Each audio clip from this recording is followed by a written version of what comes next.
The Death of Time by ShayaLonnie, Chapter 4, Some Welcome Home Party, July 23rd, 1997.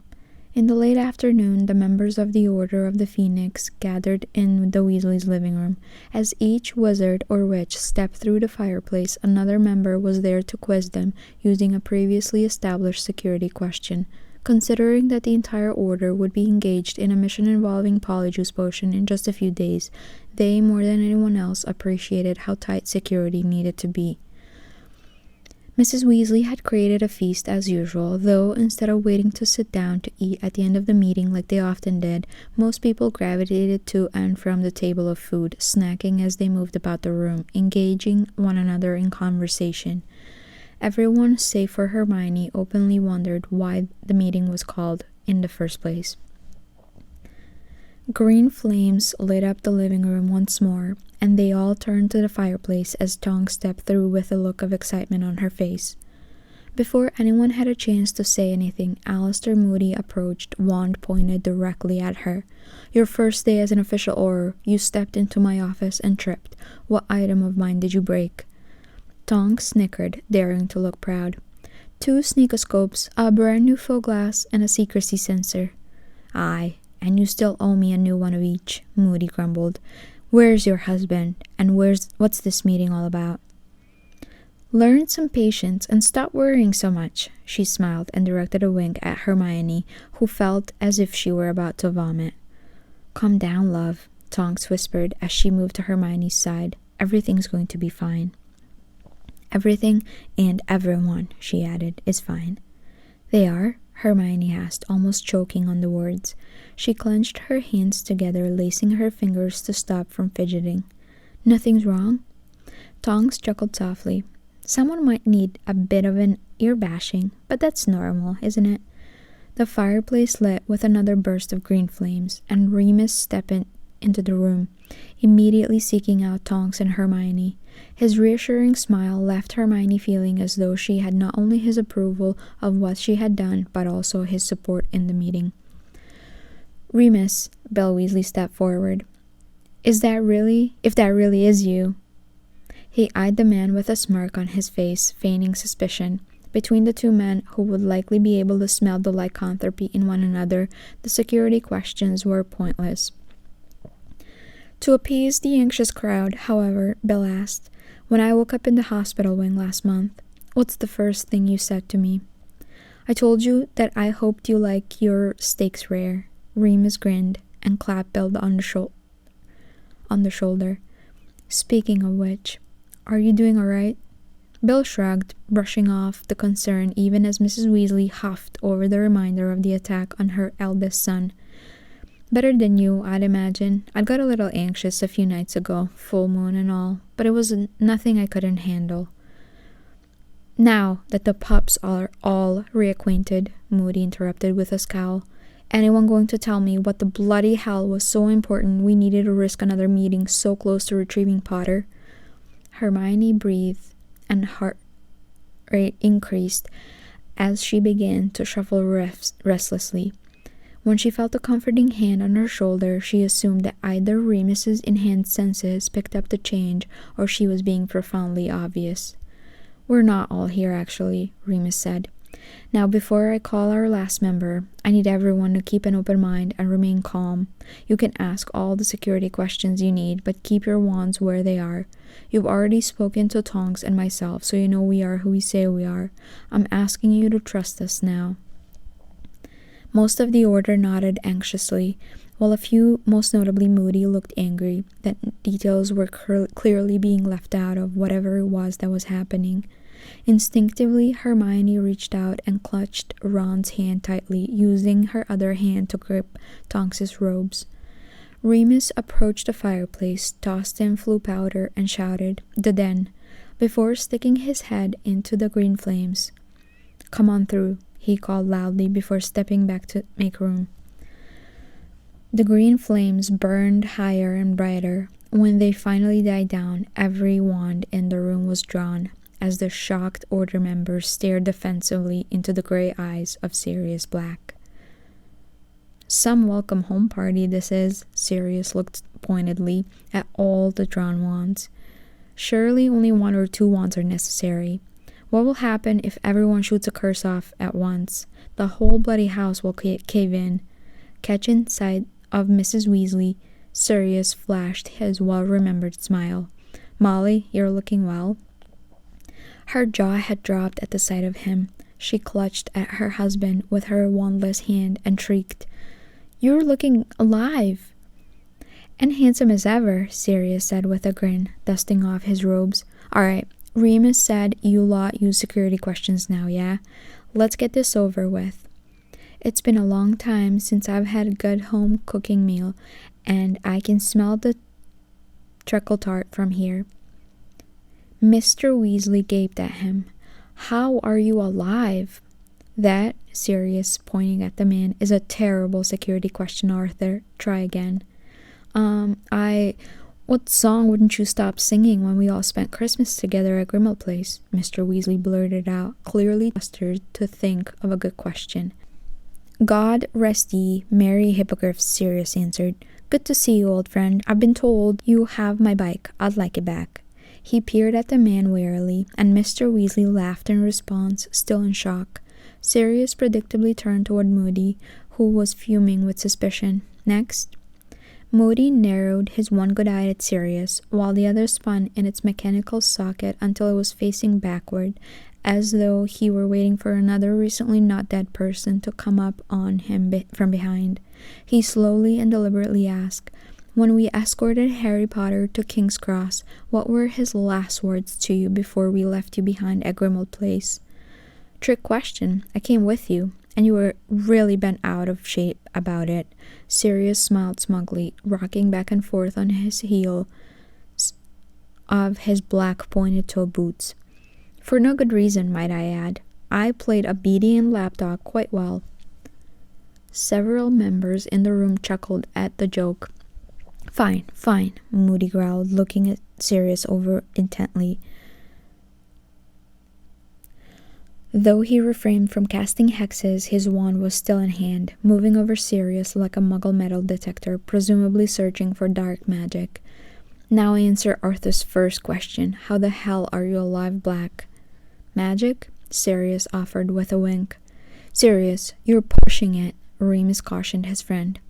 "Well, what the hell am I supposed to say? I woke up on your bloody sofa not knowing where the hell I was or why your new wife wouldn't give me a proper drink."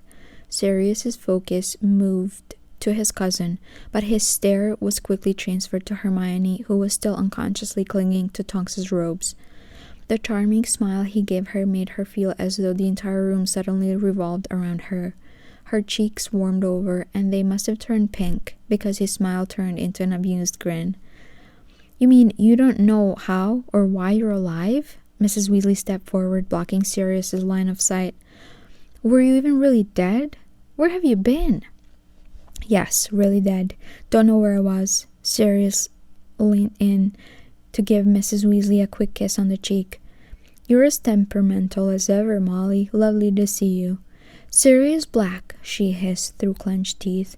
"You cannot just flew into my house after being dead for over a year and expect to go on like nothing happened. This is serious," she shouted, and then pointed a finger in his face as she caught him about to speak.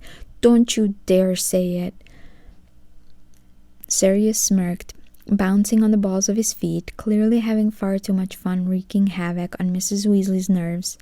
Moody broke the tension by loudly clearing his throat, causing a few members to raise their wands in response. "How do we know this isn't some sort of plot by you-know-who?" Sirius scoffed. "Oh, for fuck's sake." "It's not his fault," Hermione broke in, and everyone's attention fell on her as she dashed to Sirius's side, her hands shaking as she twisted them together. "I did it. I found a way to bring him back." "And I am forever grateful, kitten." Ignoring the shocked expressions and whispers, Sirius leaned forward to place a kiss on her temple, moving the warmth in her cheeks down her neck. Hermione smiled nervously at him, then looked at the rest of the gathered crowd, most of whom looked surprised, scared, or angry, save for Fred and George, who were quietly applauding her. "And how did you do that?" Moody quickly stepped forward, pointing an accusing finger in Hermione's direction. However, before he got too close, Both Remus and Sirius barred his way, low growls emitting from their throats. Hermione took a sharp breath, and as the two marauders faced off against the angry Auror, she peeked around Remus to gauge everyone's reactions. Kingsley looked relieved but curious. Mr. and Mrs. Weasley were obviously on edge, though it was likely regarding the potential fight rather than Sirius's appearance. The Weasley brothers, save for Ron, looked ready to jump in, all led by Bill, who was attentively watching Remus's movements as though waiting for some silent command. Ron was the only one who still stared open-mouthed at Sirius Black. "It doesn't matter how it was done. It was done," Hermione said. "I found the spell while researching the mission Dumbledore gave Harry, Ron, and me, in Dumbledore's own books," she clarified, as though that let the Order members know that she had not used dark magic, which technically she hadn't. Not all blood magic was dark magic, though it was not all exactly legal either, which was why she was keeping as quiet as possible about the details in front of everyone. "I was there when she did it. I saw and heard the spell, and his body came out of the whale. Watched him wake up," Remus explained, looking down at Moody. "Sirius is alive again. Hermione brought him back. Now back off from the both of them." The timbre of his voice should have been frightening, but Hermione found herself stepping closer to him without thinking. "I don't like this," Moody grumbled. "Noted," Sirius replied. "So, if we're all done measuring our—" "Sirius!" Remus growled. "I'm starved, Molly." Sirius turned his attention to Mrs. Weasley. "Not to be an imposition, but I'd love some dinner. I haven't eaten a proper meal in over a year. Tonks and Remus barely know how to brew a cup of tea. I'm amazed they're surviving together without anyone to feed them." He stepped behind Remus, who was still guarding Hermione. His gaze fell on her, and he reached a tender hand out to her, pushing a brown curl behind her ear. She smiled, feeling grateful more than anything that he had recovered so well in such a short time. One by one, the Order members moved from the living room, following behind Sirius, as he heaped food onto a large plate, leaving only Moody, Remus, Ron, and Hermione in the living room. Remus still stood in front of her, as though the old Auror posed a serious threat. Hermione reached out to place her hand softly on his arm, feeling him tense under her touch. "Remus?" she whispered, noticing that he relaxed at the sound of her voice. "Remus, it's okay. I knew this would happen. I knew there would be questions." Moody grunted, and she turned to him. "Questions I still won't be answering." Moody glared for a few moments before giving her a curt nod and leaving the room. Remus turned to watch him exit before bringing his attention back to Hermione. "Is there any way I can get you to stay here when the rest of us go fetch Harry?" he asked, his green eyes glimmering with flecks of gold in the light. Hermione shook her head. "I'm going." Remus's nose twitched in silent affront at her words, but he dipped his head and patted her shoulders lightly. "Very well. I suppose I'll have to make sure Molly can keep Sirius here on her own. We won't be able to keep Harry safe if he knows that Sirius is alive. He'll have to be told once he gets here."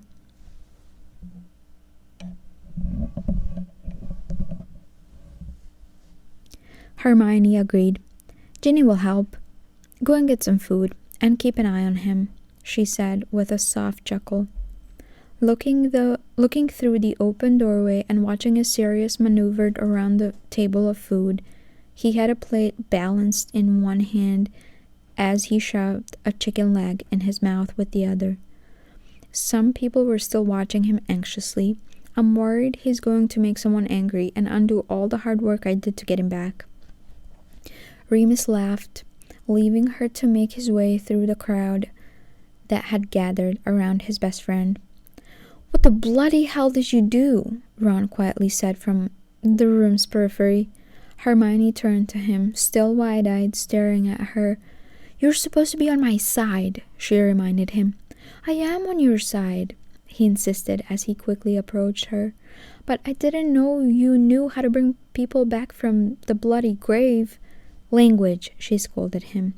"And keep your voice down, Ronald. For your information, I don't know how to bring back just anyone. I can't reverse a killing curse." "That's how I found the spell. Harry wanted me to look for a way to bring back Dumbledore. I knew it was pointless, but I wanted to maybe find a way to protect us when we go off on the mission. I stumbled onto the spell, made the connection, and asked Remus and Tonks to go with me to the ministry because Tonks is an Auror and could get me in." Ron exhaled and ran a hand through his hair, still shocked by what Hermione had done. "Bloody hell." She smacked his arm. "Language." Ignoring the assault, he laughed. "Can you imagine the look on Harry's face when he sees him?" "That's almost all I've been thinking about," Hermione smiled, as the imagined image of Harry and Sirius's reunion returned to her mind. The happy feeling, however, was quickly replaced by a flood of apprehension, and she felt her eyes prick at the rise of emotion. "If we have to go on this hunt, this is it. This is the end. I can feel it. I needed to give Harry this. He needs us. And he has us, but..." She wiped a tear as it fell down her cheek. "Harry needs his family. He needs to have something of his own to fight for." July 27th, 1997. "Sit and stay," Ginny Weasley ordered, her wand trained on the wizard in front of her, a devious grin on her face. "I'm not a dog." Sirius glared at her. When she snorted, he conceded. "Right now. I'm not a dog right now. And I've already said I'll be good and sit tight until everyone gets here." He angrily turned towards the kitchen where Molly stood, staring out the window, which they should have done by now. "There's a portkey," Molly yelled, ignoring him as she flew out the door. Sirius moved to stand, but Ginny shook her head and leveled her wand. "No, Sirius, you promised. If something's gone wrong, we need to figure out what happened and tend to anyone who might have been hurt. Harry won't be able to focus if he sees you right off." Her tone eerily reminded him of Lily, and Sirius was almost forced into submission by the memory of her. "Fine," he allowed, grumbling under his breath. "Go and help your mom." Ginny eyed him suspiciously for a moment, then nodded and ran out the door. The second she was gone, Sirius shifted into Padfoot, swiftly slipping out the open door and into the shadows of the bushes that surrounded the burrow. The moment Padfoot's gaze fell on Harry arriving, his chest panged. He whimpered, his paws begging him to move forward, but he knew better. It had been his recklessness that had gotten him killed last time, and he knew that not only would he hurt Harry if he did something like that again, but his impatience would demonstrate a lack of gratitude he needed to show Hermione for everything she had done for him. So he waited, watched, and listened. "The Death Eaters were waiting for us," Harry told Molly. "We were surrounded the moment we took off. They knew it was tonight. I don't know what happened to anyone else. 4 of them chased us. It was all we could do to get away, and then Voldemort caught up with us." Padfoot growled at the mention of Voldemort, his large body shaking as he stared at his godson, the mirror image of James. Knowing that the wizard who had killed his best friend had attacked Harry this very night had his blood boiling with rage. In the distance, another blue light flashed. As the group turned to await their friends, Padfoot caught the scent of blood, and his eyes widened as Remus came running toward the house, carrying with him the wounded body of George Weasley. Padfoot stayed put, still on the edge of his paws, wishing that he could do something to help, but remembering everyone's precautions. Wait for everyone to get back, then go to Harry.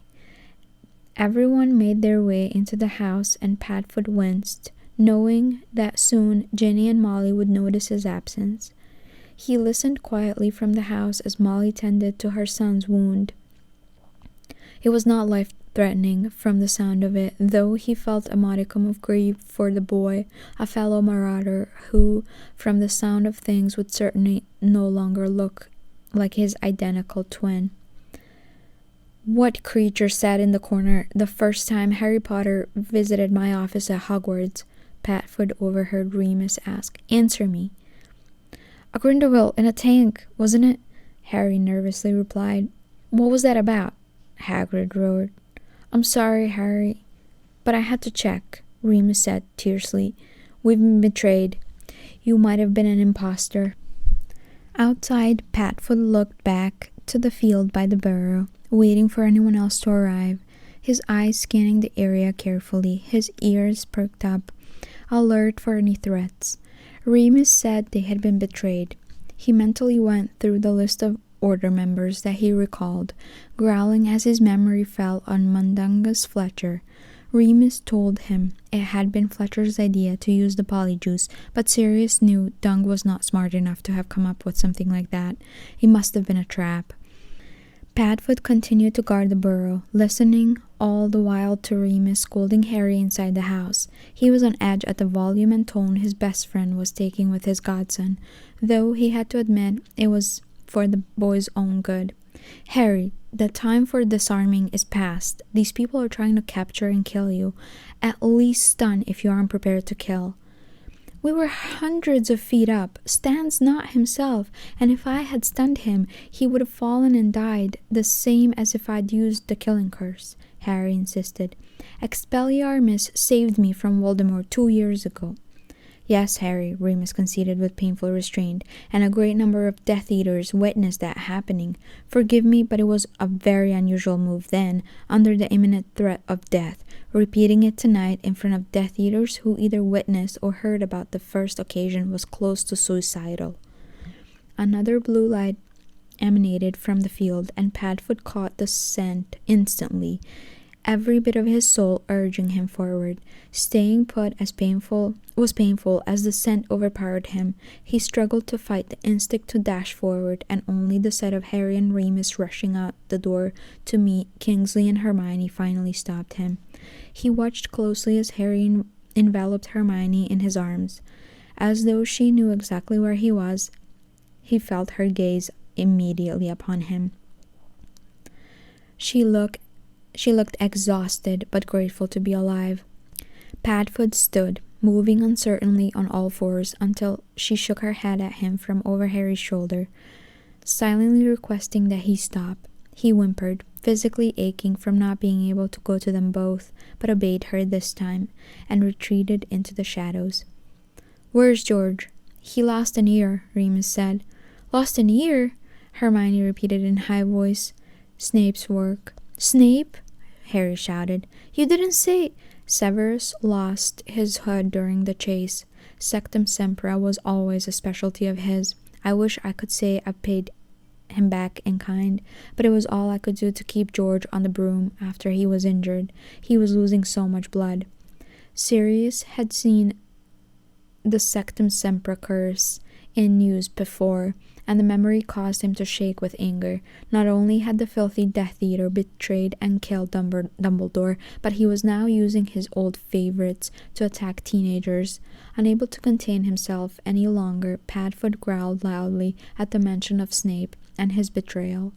"Did you hear that?" Harry spun at the noise, pointing his wand at the shadows where Padfoot remained hidden. "Harry, pay attention. We need to wait for Ron and the others." Hermione tried to distract him, but Harry stepped forward, completely undeterred, his wand lit and aimed ahead. Padfoot flinched at the sight, immediately regretting that Remus had just insisted the boy not hesitate to use offensive tactics. "Harry!" Hermione called after him, rushing in front of her friend. "Move, Hermione! Someone's over there!" "Harry!" Kingsley bellowed. The Order members who had arrived made to follow the boy, but Padfoot watched as Hermione shook her head. She turned to Remus, who seemed to understand right away, his attention drawn to Padfoot's hiding spot. "Everyone inside then," Molly ordered, and one by one they all moved into the house save for Harry, Hermione, and Remus. Hermione put her hands on Harry's chest. "Harry, stop. I can explain." "Explain what?" Harry's green eyes flashed with panic. "Hermione, what's going on? Who's back there?" Knowing it was inevitable, now that he had fucked it all up, Sirius shifted back into his human form and slowly stepped out of the shadows, hands held up in surrender to show his godson that he was unarmed. He gave a very brief apologetic glance to Hermione, who looked like she was undecided whether she should be sympathetic to his need to see Harry or incredibly angry over his imprudent impatience. Sirius smiled. "Harry." The look on his godson's face was agonizing, and it broke Sirius's heart to know that his foolhardy actions had left Harry in a grief that he himself understood all too well. As he slowly moved forward, Harry shook his head and stumbled back. "What? No, Sirius?" But Remus placed his hand on Harry's shoulder. "It's really him." "No." Tears began to gather in Harry's eyes, gleaming an unnaturally emerald hue from the flickering light emanating out of the windows of the house. "No, Sirius died. I watched him die. You told me, Remus. You told me he was gone." Sirius took one more careful step toward him, but stopped immediately when Harry's wand had stiffened. "Ask me then. Ask me anything to identify myself. It's what the order does now, yes?" Harry quickly used his free hand to wipe his cheeks, his voice trembling as he asked, "What were the first words you ever said to me?" Amused, Sirius said, "I assume you mean at the Shrieking Shack, in which case I told you that I thought you would come to help your friend, as your father would have done the same for me." He took a moment, his smile softening. "But if we want to get technical, my first words to you were, 'Merlin, look at this head of hair.'" Harry lowered his wand. "Sirius?" "It's really me, son."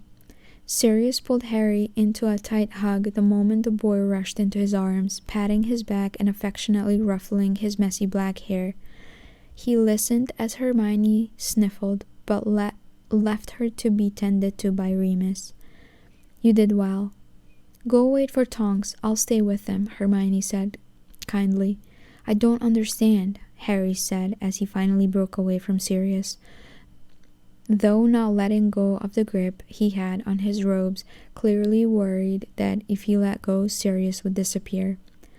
"How is this possible?" Sirius grinned and gestured over Harry's shoulder to where Hermione stood, quietly taking in the scene in front of her.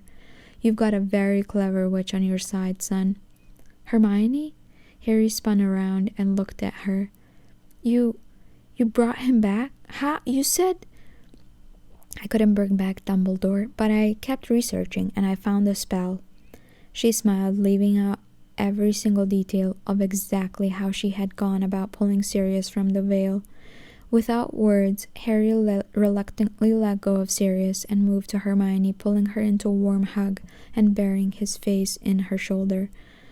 She closed her eyes and clung to her friend, hushing his incoherent mumbles of gratitude. "You've done too much already, Harry. Had too much taken away. I saw a chance and I had to take it, to give something back to you, especially with what we need to do next."